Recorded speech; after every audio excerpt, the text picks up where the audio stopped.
Hello friend, कैसे हैं आप लोग। उम्मीद करता हूँ आप लोग अच्छे होंगे। तो आज के वीडियो में सीखेंगे हम लोग, जैसा कि जस्ट प्रीवियस वीडियो में हमने बात करी कि स्विच गियर्स क्या होते हैं, उसके कुछ हमने इंट्रोडक्शन, बेसिक इंट्रोडक्शन हमने लिए थे। लेकिन आज हम उसी को कंटिन्यू करते हुए उनके कुछ फीचर्स के बारे में जानते हैं। जो स्विच गियर होते हैं उनके फीचर्स के बारे में डिस्कस करेंगे। फीचर्स क्या क्या होते हैं हमारे स्विच गियर के लिए। Some more feature of switchgear protection, क्या बोले, some more feature of switchgear protection. भाई स्विच गियर के कुछ प्रोसेस होते हैं, फीचर जानना जरूरी है। जाहिर सी बात है, जब मोबाइल आप खरीदने, जब भी आप मोबाइल खरीदते हैं, कोई भी सामान खरीदते हैं, तो आप उसके फीचर्स के बारे में जानते हैं कि ये कैसा है, कैसा काम करता है, काम करने का जो उसका तरीका है, किस बेसिस पे काम करते हैं। बहुत सारे आप उसमें फंडा अपनाते हैं, उसको आप देखते हैं, तब मोबाइल को जाकर इन एंड में खरीदते हैं। ठीक है, तो सेम वही है कि जब भी हम स्विच गियर का यूज करेंगे तो उसमें कुछ फीचर्स देखेंगे, उसकी कार्य प्रणाली कैसी है, उसका जो वर्किंग प्रिंसिपल है वो कैसा है। तो जैसा कि घरों में प्रयोग होने वाले स्विच को हवा जैसे माध्यम में प्रयोग किया, जैसे घर में देखिए, मैं इसको समझाऊंगा अच्छे से इसको, कि जैसे घर में देखिए, आप जब घरों में यूज करते हैं जो स्विच होता है, तो स्विच के लिए क्या होता है कि भाई एक जो मीडियम होता है वो तो हवा होता है। क्या होता है? हवा होता है। लेकिन जब भी अब हाई टेंशन हो गए या फिर जो HT लाइन होती है, फिर LT लाइन की बात आती है, तो वहाँ पे वोल्टेज और करंट दोनों काफ़ी ज़्यादा होते हैं। क्या होते हैं? करंट ज़्यादा होते हैं। वहाँ पर सर्किट ब्रेकर ऑयल में डूबे हुए या वैक्यूम इंसुलेटेड होते हैं। कहने का मतलब क्या है कि जब आप अपने घर में देखें, तो अगर मान के चले आपके घर में जो बोर्ड होगा, कोई भी बोर्ड है, तो उसमें फ्यूज क्या है, नॉर्मली देखेंगे तो हवा में ही तो है। आसपास आपके ऑक्सीजन है, ऑक्सीजन में ही क्या हमारा यहाँ पे स्विच लगा है। क्या लगा है? स्विच लगा है यहाँ पे, यहाँ एक स्विच लगा है, पंखे के लिए लगा है, फिर हमारे बल्ब के लिए लगा है। तो उसके लिए माध्यम क्या है हमारा? हवा है, चूँकि लो वोल्टेज पे यूज करें। लेकिन जब आप चले जाएंगे हाई टेंशन HT लाइन होगी ना, वहाँ पे ये चीज़ नहीं काम आने वाली है। वहाँ क्या होता है कि जितने भी हमारे सर्किट ब्रेकर होते हैं वहाँ हाई वोल्टेज पे ऑपरेट होते हैं, वहाँ काफ़ी ज़्यादा हाई वोल्टेज होते हैं। तो वहाँ पे क्या करते हैं हम लोग, वहाँ पे हम लोग क्या करते हैं, उनको या तो ऑयल जो होता है, ऑयल में डुबो कर रखा जाता है। जो ऑयल होता है उसमें ऑयल में डुबो कर रखता है, या फिर निर्वात में रखा जाता है, यानी निर्वात इंसुलेटेड होते हैं। निर्वात में वहाँ हवा हवा का कोई फंडा नहीं है, उसमें हवा में नहीं रखना आपको। उसके लिए क्या प्रॉपर तेल आती है, उस तेल में क्या करते हैं, उस स्विच गियर को क्या करते हैं, बिल्कुल डुबो के रखते हैं, या फिर वैक्यूम में रखते हैं। जैसे वैक्यूम सर्किट ब्रेकर होगा, आगे पढ़ेंगे जितने भी प्रकार के सर्किट ब्रेकर हैं, आपको हर एक चीज़ कंफर्म हो जाएगा। तो स्विच गियर हाइब्रिड मॉडल के उपयोग में लिए जाते हैं, जिसमें हवा, गैस आदि। देखिए कुछ ऐसे स्विच गियर आज के डेट में इनोवेट हो चुके हैं, आज के डेट में वो हाइब्रिड मॉडल के हैं। उसमें आप हवा भी यूज कर ले रहे हैं, गैस भी यूज कर ले रहे हैं। तो ऐसे हाइब्रिड मॉडल के भी हम सर्किट ब्रेकर आज के डेट में आ चुके हैं, या फिर इंस्ट्रूमेंट आ चुके हैं। ठीक, इसमें नोट पर इसको आप थोड़ा नोट डाउन जरूर करिएगा। नोट डाउन क्या है? सर्किट ब्रेकर में गैस, वायु या वैक्यूम का प्रयोग करने का मुख्य उद्देश्य क्या है? मुख्य उद्देश्य क्या है कि कॉन्टेक्ट को अलग करते समय आग उत्पन्न होती है, उसे बुझाना। अब देखिए, मैं आपसे एक सिंपल सवाल करता हूँ कि सर्किट ब्रेकर में आखिर ऑयल का यूज क्यों करते हैं हम लोग, या फिर उसमें वैक्यूम क्यों रखते हैं, वैक्यूम क्रिएट क्यों करते हैं? क्यों इसलिए करते हैं कि जब भी हमारे जो दो कॉन्टेक्ट पॉइंट, आप जानते हैं कि जब सर्किट ब्रेकर, देखिए अब जब सर्किट ब्रेकर पढ़ेंगे उसमें आप बेहतर तरीके से आपको समझ में आएगी। जैसे सर्किट ब्रेकर होता है तो उसमें क्या होते हैं, दो पॉइंट होते हैं। एक होता है कि फिक्स पॉइंट होता है, एक होता है मूवेबल पॉइंट होता है। यानी जब दो पॉइंट, दोनों जो हमारे प्लेट होते हैं, फिर दोनों ज्वाइंट जब अलग होते हैं फॉल्ट की कंडीशन में, तो उनके बीच में क्या होता है, एक आर्क जनरेट होता है। क्या होता है? आर्क जनरेट होता है। इस आर्क को बुझाना ही क्या होता है, इस तेल का या फिर वैक्यूम का काम होता है। सिंपल सी चीज़ समझिए, आग को क्या करता है, क्विंच करना है, उसको बुताना है। जब तक आग बुझेगी नहीं तब तक समझिए कि हमारी सर्किट ओपन नहीं होगी, ओपन नहीं मानी जाएगी। क्योंकि आग में भी क्या होती है, सप्लाई कुछ ना कुछ फ्लो होती रहेगी, जिससे क्या होता है, आपको झटका लग सकता है या फिर दिक्कत हो सकती है, इंस्ट्रूमेंट के लिए चाहे कोई इंसान के लिए भी। तो ये थे हमारे कुछ फीचर्स थे उसके बारे में।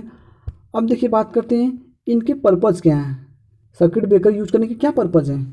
प्रोटेक्टिव गियर का उद्देश्य, यानी इसके कुछ पर्पज़ हैं जो प्रोटेक्टिव, जो हमारे purpose of the protective switch gear है, यानी कि जो स्विच गियर हैं इनका जो यूज करते हैं, इनका कुछ उद्देश्य हैं। आप कोई भी काम करते हैं तो किसी न किसी पर्पज़ से करते हैं, किसी न किसी उद्देश्य से करते हैं। सेम वैसा ही है, स्विच गियर भी क्या होता है, जब यूज किए जाते हैं किसी भी पावर सिस्टम में, इनका कोई ना कोई क्या उद्देश्य होता है, किसी न किसी पर्पज़ से यूज किए जाते हैं। वो पर्पज़ क्या क्या है इनके बारे में डिस्कस करते हैं। पर्पज़ क्या है?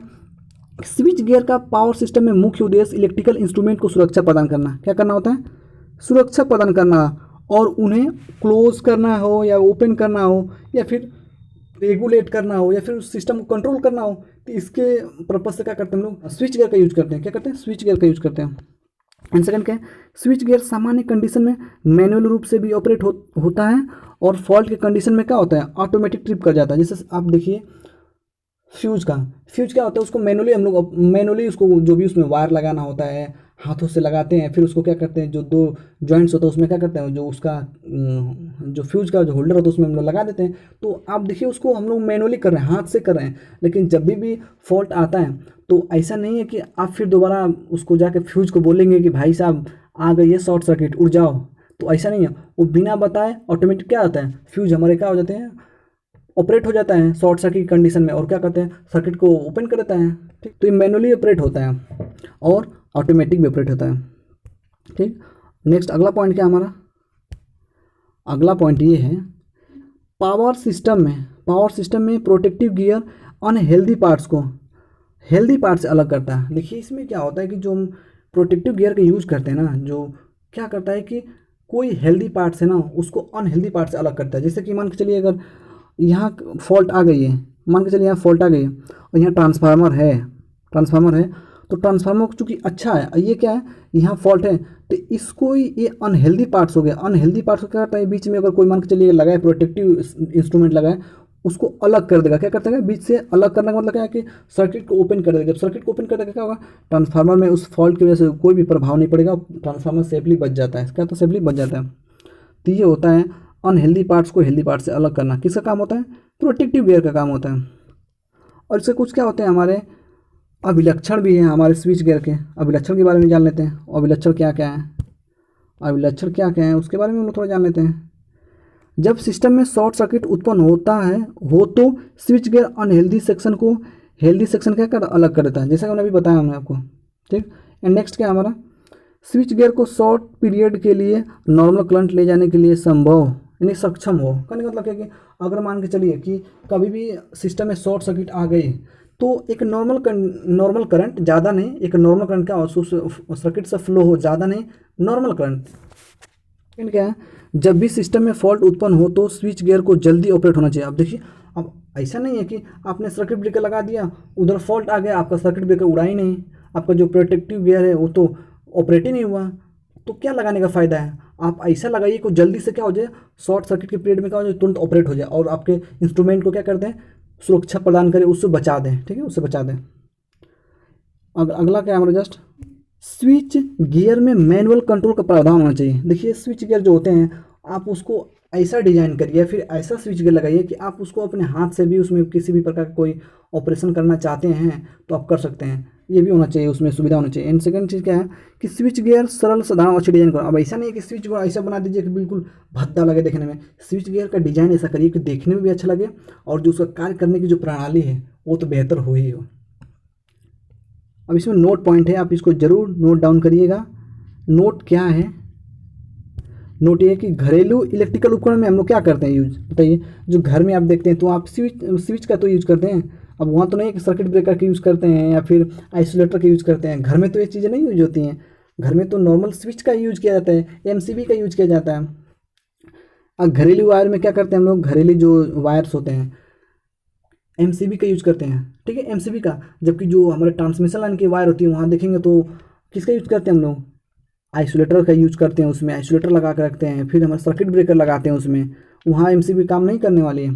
ठीक है, हाई वोल्टेज या एक्स्ट्रा हाई टेंशन के लिए आइसोलेटर का यूज किया जाता है। इस बताना ये जितने भी है हाई रेटिंग की हैं वो हमारे पावर सब स्टेशन में, जहाँ हाई क्वांटिटी में क्या आ रही है कि हमारी सप्लाई फ्लो हो रही है, वहाँ पे इन सब का यूज होने वाला है। तो उम्मीद करता हूँ फ्रेंड वीडियो आपको अच्छा लगा है। अगर अच्छा लगा है तो प्लीज़ चैनल को सपोर्ट करिए।